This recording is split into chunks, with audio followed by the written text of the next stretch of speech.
हीरालाल अपने गांव का सरपंच था। उसकी 2 बेटियां थीं, करिश्मा और रवीना। बड़ी बेटी करिश्मा हमेशा एक कमरे में बंद रहती थी। रवीना, तेरी बड़ी बहन चुड़ैल है क्या, जो हमेशा घर में बंद रहती है? रवीना को जब गांव की लड़कियां चिढ़ाती तो वह अपने माता पिता से जाकर कहती, माँ, पिताजी, करिश्मा मेरे साथ क्यों नहीं खेलती? आप उसे स्कूल भी नहीं भेजती। मुझे रोजाना स्कूल जाना पड़ता है। आखिर वह हमेशा कमरे में बंद क्यों रहती है? गांव वाले कहते हैं कि वो चुड़ैल है। करिश्मा चुड़ैल नहीं है बेटी, तुम बाहर जाकर खेलो। करिश्मा की तबीयत ठीक नहीं रहती, इसीलिए वो कमरे में बंद रहती है। रवीना जब चली जाती है तो हीरालाल की पत्नी हीरालाल से कहती है, इस तरह कब तक हम करिश्मा को बंद करके रखेंगे? आज नहीं तो कल लोगों को उसकी असलियत पता चल ही जाएगी।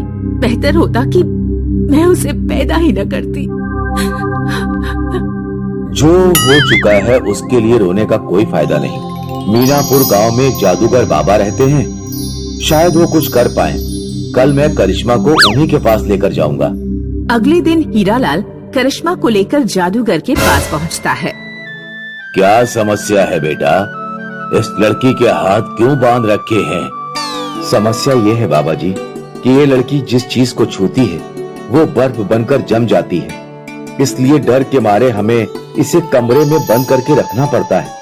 गांव में इसने किसी इंसान को छू लिया तो वो बर्फ बन जाएगा। बेटा, मैं इसके हाथ तो ठीक नहीं कर सकता, लेकिन मैं तुम्हें एक जोड़ी दस्ताने देता हूँ। अपनी बेटी को ये दस्ताने पहना दो, ये जमेंगे नहीं। इन्हें पहनने के बाद ये घर से बाहर निकल सकती है। करिश्मा दस्ताने पाकर बहुत खुश हुई, क्योंकि अब वह किसी भी चीज को अपने हाथों से पकड़ सकती थी। बेटी, तुम बाहर घूम सकती हो, लेकिन अपना राज किसी को मत बताना, वरना लोग तुमसे डरकर भागेंगे, या हो सकता है कोई तुम्हारा गलत फायदा उठाने की कोशिश करे। करिश्मा अपनी छोटी बहन के साथ खेलने लगी। उसने बाजार जाकर घूमना फिरना भी शुरू कर दिया। कोई दस्तानों के बारे में पूछता तो वह कह देती कि हाथ गंदे ना हो, इसलिए दस्ताने पहनती है। सरपंच की बड़ी बेटी को बचपन से किसी ने नहीं देखा था। जब वह बाहर निकलने लगी तो लोग उसकी सुंदरता देखकर मंत्र मुग्ध रह गए हैं। वैसे गांव में भूरी की सुंदरता के चर्चे होते थे, लेकिन अब सब लोग करिश्मा के बारे में चर्चा करने लगे। सरपंच की बड़ी बेटी देखी, इतनी सुंदर लड़की तो मैंने अपने जीवन में नहीं देखी। अपने हाथों की सुंदरता को बनाए रखने के लिए दस्ताने पहनती है। भूरी को गांव के लोगों की बात सुनकर बहुत चिढ़ होने लगी। हाथों की सुंदरता के लिए दस्ताने पहनती है? कहीं ऐसा तो नहीं हाथों की बदसूरती छिपाने के लिए दस्ताने पहनती हो? इसके दस्ताने तो मैं उतरवा कर रहूंगी। भूरी का जन्मदिन आने वाला था। वह अपने जन्मदिन की दावत देने करिश्मा के घर पहुंची। करिश्मा, कल रात मेरे जन्मदिन की पार्टी है, तुम जरूर आना। हाँ, तुम आओगी ना? देखो, मना मत करना प्लीज। ठीक है, मैं आऊंगी। रात में करिश्मा भूरी के घर पहुंची। भूरी ने केक में पहले से ही कुछ मिला दिया था। करिश्मा ने केक खाया तो वह बेहोश हो गई। जब उसे होश आया तो वह बिस्तर पर लेटी हुई थी और उसके दस्ताने गायब थे। मेरे दस्ताने कहाँ गए? करिश्मा दस्ताने ढूंढने के लिए रूम में रखी अलमारी खोलती है। जैसे ही वह अलमारी को छूती है, अलमारी जम जाती है। वह दरवाजों पर हाथ मारती है, दरवाजा बर्फ बनकर जम जाता है। करिश्मा खिड़की से कूदकर बाहर जाती है। कहीं तुम इसे तो नहीं ढूंढ रही हो? हाँ, मैं इन्हें ही ढूंढ रही हूँ। मेरे दस्ताने वापस करो। नहीं करूँगी, मेरे दस्ताने वापस करो, वरना मैं बहुत मुसीबत में पड़ जाऊंगी। नहीं दूंगी, तू ऐसे ही घर जा। करिश्मा अपने दस्ताने लेने के लिए हाथ आगे बढ़ाती है। भूरी अपने हाथ पीछे कर लेती है। करिश्मा के हाथ भूरी को छू लेते हैं। भूरी बर्फ बनकर जम जाती है। गांव की एक औरत यह सब देख रही थी। करिश्मा, ये तूने क्या किया? औरत चिल्लाने लगी। सुनो सुनो गांव वालों, करिश्मा चुड़ैल है, उसने भूरी को जमा दिया। करिश्मा को वहाँ से भागना पड़ता है। भागते भागते वह जंगल पार करके नदी किनारे पहुँच जाती है। वहाँ उसे एक लड़का मिलता है। क्या तुम्हें नदी पार करनी है? अगर तुम चाहो तो मेरी नाव में बैठ सकती हो। ठीक है, मैं तुम्हारी नाव में बैठ जाती हूँ, लेकिन मुझसे दूर रहना, क्योंकि मुझे एक अजीब बीमारी है। तुम क्या करते हो? मेरा नाम बबलू है। मैं शहर से बर्फ लेकर आता हूँ और गांव में बेचता हूँ। तुम्हें क्या बीमारी है? मैं जिस भी चीज को छूती हूँ वह बर्फ बन जाती है। अच्छा, तो ये बात है। खैर, तुम्हें इस बीमारी को अभिशाप नहीं समझना चाहिए। लड़का एक बाल्टी में पानी भरता है और करिश्मा से पानी में उंगली डालने के लिए कहता है। करिश्मा जैसे ही पानी में उंगली डालती है, पानी बर्फ बन जाता है। यदि तुम चाहो तो तुम मुझसे विवाह कर सकती हो। तुम इसी तरह बर्फ जमाना और मैं बर्फ बेचूंगा। इस तरह मेरा खर्चा बच जाएगा। लेकिन मेरे दस्ताने मेरे गांव में ही रह गए हैं और मेरे माता पिता भी मेरी चिंता कर रहे होंगे। तुम चिंता मत करो। तुम एक पत्र लिख दो, मैं वो तुम्हारे माता पिता तक पहुंचा दूंगा और तुम्हारे दस्ताने तुम्हारे गांव से वापस ले आऊंगा। करिश्मा एक पत्र में लिख देती है कि वह नदी किनारे एक गांव में सुरक्षित है और विवाह करने वाली है। बबलू पत्र ले जाकर उसके माता पिता को पहुंचा देता है। चलो, अच्छा हुआ, बेटी सही सलामत तो है। बबलू दस्ताने लेकर करिश्मा के पास लौट जाता है। करिश्मा और बबलू विवाह कर लेते हैं और खुशी खुशी अपना जीवन बिताने लगते हैं। एक गांव में खुशबू नाम की एक लड़की रहती थी। खुशबू 18 साल की हो चुकी थी, लेकिन उसका दिमाग कुछ बच्चों जैसा था। चल मेरी घोड़ी टुम्बकटू, कहाँ का दूल्हा कहाँ के तू। अरे खुशबू, तू यहाँ खेल रही है, लड़के वाले तुझे देखने आ रहे हैं। उन्हें पता चल गया कि तू इस उम्र में भी खिलौनों से ही खेलती है, तो फिर तेरी शादी नहीं हो पाएगी। चल फटाफट तैयार हो जा और लड़के वालों के सामने अपना मुंह बिल्कुल मत खोलना। लड़के वाले खुशबू की सुंदरता देखकर उसे पसंद कर लेते हैं। उन्हें पता ही नहीं था कि खुशबू इतनी बड़ी होकर भी खिलौनों से खेलती है। खुशबू जब अपनी ससुराल पहुंचती है तो वो बैग में भरकर सारे खिलौने भी लेकर आती है। एक रात जब खुशबू के पति हिमांशु की रात में आँख खुली तो उसने देखा कि खुशबू खिलौना कार से खेल रही है। मेरी कार है सबसे तेज, चाहे कोई लगा ले रेस। खुशबू, ये क्या कर रही हो? मुझे अपने खिलौनों से प्यार है। हिमांशु उस रात तो खुशबू के खिलौने से खेलने की आदत पर ध्यान नहीं देता, लेकिन जब उसने देखा कि खुशबू रोजाना ही खिलौनों से खेल रही है तो एक रात वो खुशबू पर चिल्लाने लगा। ये क्या पागलपन है? तुम कोई बालक हो जो खिलौनों से खेलती हो? हिमांशु की माँ भी कमरे में आ जाती है। बेटा, इसने और इसकी माँ ने हमें धोखा दिया है। ये लड़की पागल है। दिन में भी मैं इसे खिलौनों के साथ ही खेलते देखती हूँ। मैं पागल नहीं हूँ और ना ही मेरे अंदर दिमाग कम है। ये खिलौने मेरे पिताजी ने दिलवाए थे। मैं अपने पिताजी से बहुत प्यार करती थी। ये खिलौने उनकी अंतिम निशानी है। मुझे नहीं चाहिए ऐसे खिलौनों से खेलने वाली बहू।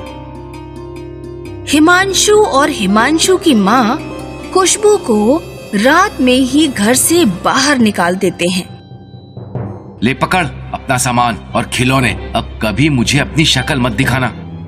खुशबू बेचारी रोती हुई अपनी माँ के घर पहुँचती है।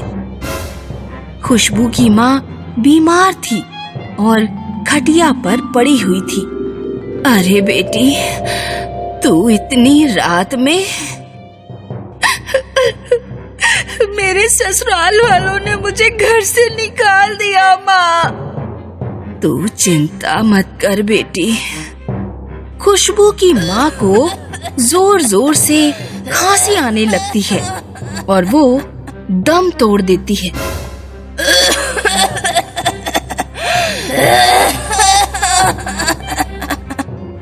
माँ, माँ, उठो माँ, माँ, तुम मुझे अकेला छोड़कर नहीं जा सकती। खुशबू की माँ ने खुशबू की शादी में ही सब कुछ खर्च कर दिया था, इसीलिए उनके घर ना पैसे थे ना खाने को खाना। माँ, माँ नहीं, मेरे पिता नहीं, मेरे ससुराल वालों ने घर से निकाल दिया। अब मैं जीकर क्या करूं? खुशबू अपने सारे खिलौने लेकर एक सूखे हुए कुएं में आत्महत्या करने के उद्देश्य से कूद जाती है, लेकिन कुएं में एक राक्षसनी उसकी कैच पकड़कर उसे बचा लेती है। डरो मत, मैं तुम्हें कोई नुकसान नहीं पहुंचाऊंगी।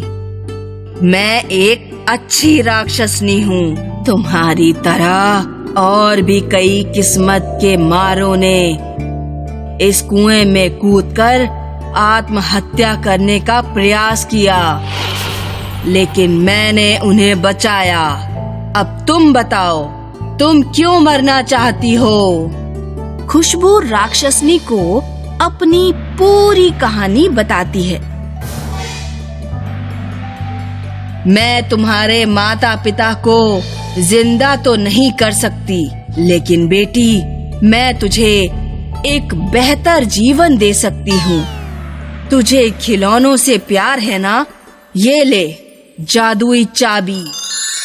ये चाबी तू जिस भी खिलौने में लगाकर घुमा देगी, वो खिलौना असलियत की चीज में बदल जाएगा।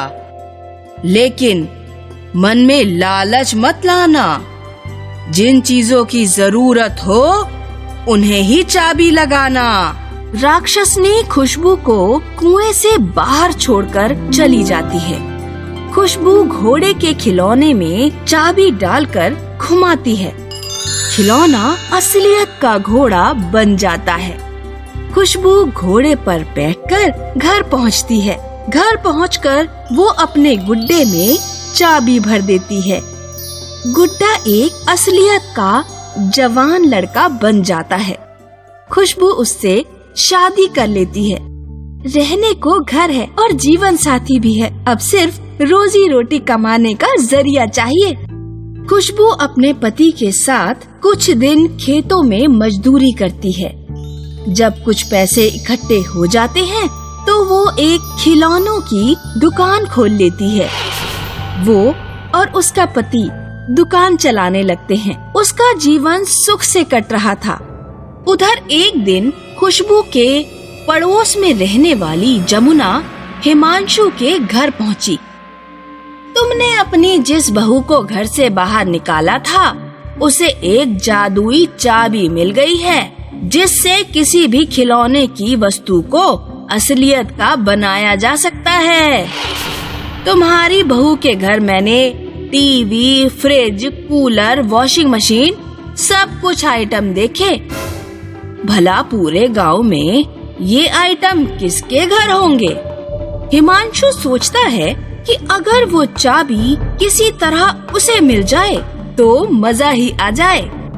एक रात हिमांशु खुशबू के घर की छत पर चढ़ जाता है।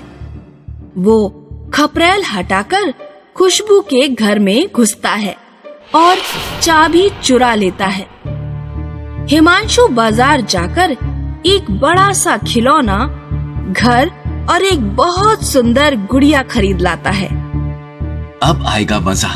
इस खिलौना घर से मिलेगा मुझे एक बहुत बड़ा घर, और ये सुंदर गुड़िया बनेगी एक बहुत सुंदर स्त्री, जिससे मैं विवाह करूंगा।